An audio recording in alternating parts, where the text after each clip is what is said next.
if I am to identify pronouns that I prefer to be used when people are speaking about me, that's revealing of my internal sense of my gender identity. It's extraordinarily personal. None of your business. I wonder if a person such as you will continue to resist other parts of the work that might be uncomfortable or quote unquote personal.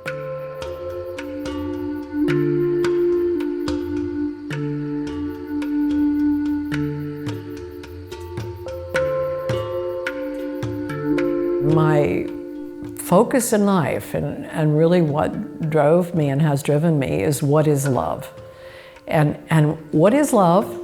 And how could it lead people then to hate and to war? I fault the Israeli government for pretending like the Palestinians don't have to be dealt with, they don't have to be taken seriously. The tragedy of this is that comes very close to the attitude that the Nazis had about the Jews. And I feel that the secret to war, really kind of ridiculously, is in the couple relationship. You know, that two people get together, and in our culture, because they love each other, because they fall in love, and then eventually they're in a power struggle. Ed Epstein and I, we got married in 1985. We started something called dialogue therapy for couples, and we were able to create a therapeutic environment where each member of a couple had a therapist. There were 4 of us, 4 chairs set up, and we set the chairs up in the way they might be set up in psychodrama. I hear you saying that you are hesitant to say something that's important to you because you don't want to interrupt my freedom. And it can feel like a crime. It can feel like a crime. Yeah, it almost feels like that then you wouldn't be who you are as a freedom-seeking person. You know, I don't want to change that part of you. And maybe you wouldn't love me also, I don't know. Like if I stepped on your freedom. Maybe. I hear you say that you are kind of holding back a little bit because you don't want to step on my freedom. Yeah. And you're anxious about losing me, perhaps. If you feel that I'm upset about losing freedom.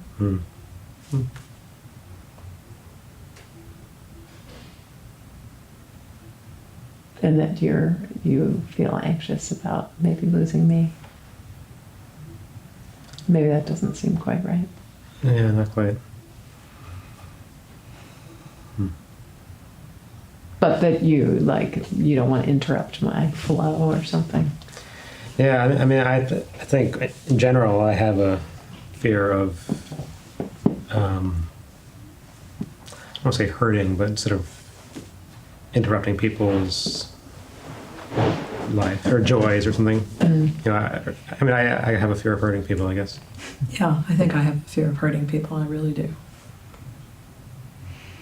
And it's probably, maybe I even know it's a little exaggerated. So I hear that you have a fear of hurting people. Right. So it seems like I sort of play it out as I would rather struggle myself than to hurt someone else or to make someone else struggle. I hear you saying that.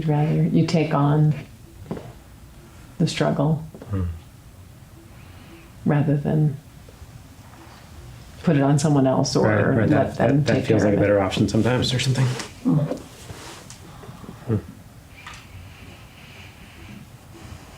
Can I ask, is there more? Is there more? I'm thinking, I don't know. You have any more questions about it? I feel like I hear what you're saying in a way that I've never heard it before. Yeah.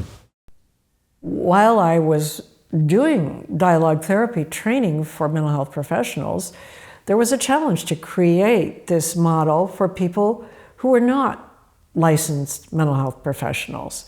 And these are people that might be teachers, pastors, leaders, coaches. I was challenged to create something that took the best of what we were doing with couples and allowed us to translate that into other kinds of conflict.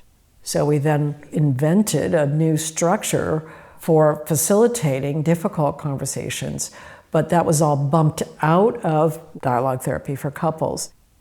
It was the key skill that we were always teaching the couples. Speak for yourself, listen mindfully, paraphrase before you respond, remain curious. Real dialogue, the skill, is aiming to lower the emotional threat level so that we don't block the curiosity. I'm hearing, I think I understand from you that you're hearing Jordan Peterson differently than I do. And in part, it's because I think I'm understanding that you to say that you had a need to prove yourself. And that maybe you let go of that need to prove yourself. And maybe, am I hearing this right?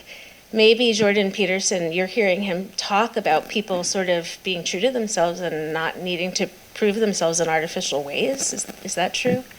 Yeah, I think that's something that I couldn't put into words, but as you say them to me, they're ringing true. Yeah. Here's a way of working with conflict, repetitive conflict, polarization, to break through that conflict, create this emotional space where people can talk to each other as equals, and they can, let's say, hear and understand their differences. They don't have to have a resolution, a reconciliation, a compromise, an agreement. No, they don't need that. What they need to do is to learn how to deal with the differences without diminishing the other person. And you have to quiet your own mind so that you can really take in what it is they have to share with you. And so that component of listening mindfully is really important. Kind of buys me time if I don't know what to say, if there's like a heightened emotional kind of moment, reflecting back what somebody's saying to me gives me a moment to compose myself and not be reactive. When you start getting curious about other people and their points of view, it helps everyone understand each other better and get less defensive. Allowing yourself the freedom to not know what's going on with the other person, being curious, and then waiting to see what comes back from the other person, it is so liberating. What I've witnessed with Real Dialogue is we don't end up fighting, we end up hearing and witnessing and coming into a space of, you're a human and we may disagree, but I see you.